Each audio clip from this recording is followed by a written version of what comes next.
ഭാഗ്യവചനധാരയുടെ എല്ലാ ശ്രോതാക്കൾക്കും ത്രിയേക ദൈവത്തിൻ്റെ അതിപരിശുദ്ധ നാമത്തിൽ സ്നേഹവന്ദനം. ദൈവത്തിൻ്റെ മാറ്റമില്ലാത്ത വചനമാണ് വിശുദ്ധ ബൈബിൾ. ക്രിസ്തീയ വിശ്വാസത്തിൻ്റെ അടിസ്ഥാനവും നിത്യജീവൻ്റെ ഉറവയും പ്രത്യാശയുടെ മാറ്റമില്ലാത്ത ഉറപ്പും ബൈബിൾ നൽകുന്നു. ബൈബിളിൻ്റെ കേന്ദ്ര ബിന്ദു യേശുക്രിസ്തുവാണ്. ലോകത്തിൻ്റെ രക്ഷകനായ യേശുക്രിസ്തുവിനെയാണ് നാം വചന ശുശ്രൂഷകളിലൂടെ പ്രഘോഷിക്കുന്നത്. യേശുക്രിസ്തുവിനെ പ്രഘോഷിക്കണമെങ്കിലോ വ്യക്തിപരമായി യേശുക്രിസ്തുവുമായി ഒരു ബന്ധം ഉണ്ടാകണം. യേശുക്രിസ്തുവുമായുള്ള ബന്ധം നമ്മുടെ ഹൃദയത്തിൽ ഉരുവാകുന്നതായതിനാൽ ക്രിസ്തുവിനെ പ്രസംഗിക്കുന്നതും നമ്മുടെ ഹൃദയത്തിൽ നിന്നും വരുന്നതാകണം. ആരെങ്കിലും പറഞ്ഞതും കേട്ട് ആർക്കും പ്രസംഗിക്കാൻ കഴിയും. എന്നാൽ അത് ആരെയും വിശ്വാസത്തിൽ ബലപ്പെടുത്താൻ കഴിയുന്നതായിരിക്കില്ല. ദൈവവചന പ്രഘോഷണത്തിന് ക്രിസ്തുവിലുള്ള വിശ്വാസത്താൽ സൗജന്യമായി ലഭിക്കുന്ന പരിശുദ്ധാത്മാവിൻ്റെ അഭിഷേകവും അനിവാര്യമാണ്. 2 തിമോത്തിയോസ് 1-ാം അധ്യായം അതിൻ്റെ 7-ാം വാക്യം ഇപ്രകാരമാണ്: ഭീരുത്വത്തിൻ്റെ ആത്മാവിനെ അല്ല, ശക്തിയുടെയും സ്നേഹത്തിൻ്റെയും സുബോധത്തിൻ്റെയും ആത്മാവിനെ അത്രേ ദൈവം നമുക്ക് തന്നത്. 2 തിമോത്തിയോസ് 2-ാം അധ്യായം അതിൻ്റെ 8-ാം വാക്യം ഇപ്രകാരം വായിക്കപ്പെടുന്നു: ദാവീദിൻ്റെ സന്തതിയായി ജനിച്ച് മരിച്ചിട്ട് ഉയർത്തെഴുന്നേറ്റിരിക്കുന്ന യേശു ക്രിസ്തുവിനെ ഓർത്തുകൊള്ളുക, അതാകുന്നു എൻ്റെ സുവിശേഷം. ദാവീദിൻ്റെ സന്തതിയായി ജനിച്ചു എന്നാണ് യേശു ക്രിസ്തുവിൻ്റെ രക്ഷാകര പദ്ധതിയുടെ തുടക്കത്തിൽ പറയുന്നത്. ദാവീദിനെ പറ്റി നമുക്ക് നല്ലപോലെ അറിയാം.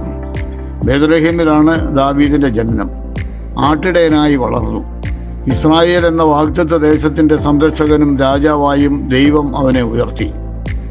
എബ്രായ ജനതയുടെ വിശ്വാസപ്രകാരം പ്രവാസത്തിൽ നിന്നും മടങ്ങി വന്ന യഹൂദന്മാർ അവരെ രക്ഷിപ്പാനായി വരാനുള്ള മശിഹ ദാവീദിൻ്റെ വംശത്തിൽ നിന്നായിരിക്കുമെന്നായിരുന്നു. എന്നാൽ രക്ഷകനായി പിറന്ന യേശുവിനെ തിരിച്ചറിയാൻ യഹൂദ ജനതയ്ക്കായില്ല. അവർ ഇന്നും രക്ഷകനെ കാത്തു കഴിയുകയാണ്. ദാവീദിൻ്റെ സന്തതിയായി ജനിച്ചവൻ മശിഹ തന്നെയാണെന്ന പൗലോസിൻ്റെ വിശ്വാസമാണ് ഇവിടെ നാം കാണുന്നത്. അതുമാത്രമല്ല, ലോകരക്ഷകനായി ജനിച്ച യേശു ക്രിസ്തുവിൻ്റെ രക്ഷാകര പദ്ധതിയുടെ പൂർണ്ണരൂപം വ്യക്തമാക്കുകയും ചെയ്യുന്നു. ദാവീദിൻ്റെ സന്തതിയായി ജനിച്ച് മരിച്ച് ഉയർത്തെഴുന്നേറ്റിരിക്കുന്ന യേശു ക്രിസ്തുവിനെ ഓർത്തുകൊള്ളുക, ഇതാണ് സുവിശേഷം. ഈ സുവിശേഷമാണ് ക്രിസ്തീയ സഭയുടെ അടിസ്ഥാനവും ആശ്രയവും. ഇതാകട്ടെ നമ്മുടെ പ്രസംഗവും. 2 തിമോത്തിയോസ് 2-ാം അധ്യായം 15-16 വാക്യങ്ങൾ വായിക്കപ്പെടുന്നതും: സത്യവചനത്തെ യഥാർത്ഥമായി പ്രസംഗിച്ചുകൊണ്ട് ലജ്ജിപ്പാൻ സംഗതിയില്ലാത്ത വേലക്കാരനായി നിൽപ്പാൻ ശ്രമിക്കുക. ഭക്തിവിരുദ്ധമായ വൃഥാലാപങ്ങളെ ഒഴിഞ്ഞിരിക്കാം. ആ വകക്കാർക്ക് അഭക്തി അധികം മുതിർന്നു വരും. പ്രിയ ദൈവമക്കളെ, യേശുക്രിസ്തു നൽകിയ നിത്യജീവന് ആധാരമായ വചനങ്ങളും നമ്മുടെ പാപത്തിന് പരിഹാരമായി കാൽവറിയിൽ ഒഴുക്കിയ രക്തവും കഷ്ടാനുഭവങ്ങളും നമ്മുടെ നിത്യജീവിതത്തിലേക്ക് സമന്വയിപ്പിക്കുന്നതാണ് നമ്മുടെ നൊയമ്പും പ്രാർത്ഥനകളും.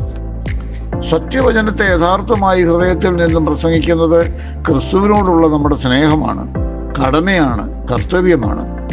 ഈ സ്നേഹവചനം ഘോഷിച്ചുകൊണ്ട് ലജ്ജിപ്പാൻ സംഗതിയില്ലാത്ത വേലക്കാരനായി നിൽക്കുന്നതിനാണ് വചനം നമ്മെ പഠിപ്പിക്കുന്നത്. അങ്ങനെ ഞാൻ ദൈവത്തിൻ്റെ വേലക്കാരൻ എന്ന ബോധ്യത്തോടെ ദൈവത്തോട് ചേർന്ന് നിൽക്കുകയും ദൈവത്തിനോട് കൊള്ളാവുന്നവനായി നിൽപ്പാൻ കൃപ നൽകണമേ എന്ന് നമുക്ക് പ്രാർത്ഥിക്കാം. ക്രിസ്തുവിനോടുള്ള ഭക്തിയും സ്നേഹവും ഉളവാക്കാത്ത ഭക്തിവിരുദ്ധമായ വെറും വാക്കുകളിൽ നിന്നും വചനങ്ങളിൽ നിന്നും ഒഴിഞ്ഞിരിക്കാൻ നമുക്ക് പരിശ്രമിക്കാം. യേശു ക്രിസ്തു ഹൃദയത്തിൽ വസിക്കുന്ന യഥാർത്ഥ വിശ്വാസിയായി, ദൈവവേലക്കാരനായി, ക്രിസ്തുവിനോടൊപ്പം ജീവിക്കുന്നതിനായി ആഗ്രഹിക്കുകയും പ്രാർത്ഥിക്കുന്നവരുമായിരിക്കാൻ നമുക്ക് ശ്രമിക്കാം. ദൈവകൃപ നമ്മോടുകൂടെ ഇരിക്കുമാറാകട്ടെ എന്ന് പ്രാർത്ഥിച്ചുകൊണ്ട് ചുരുക്കട്ടെ.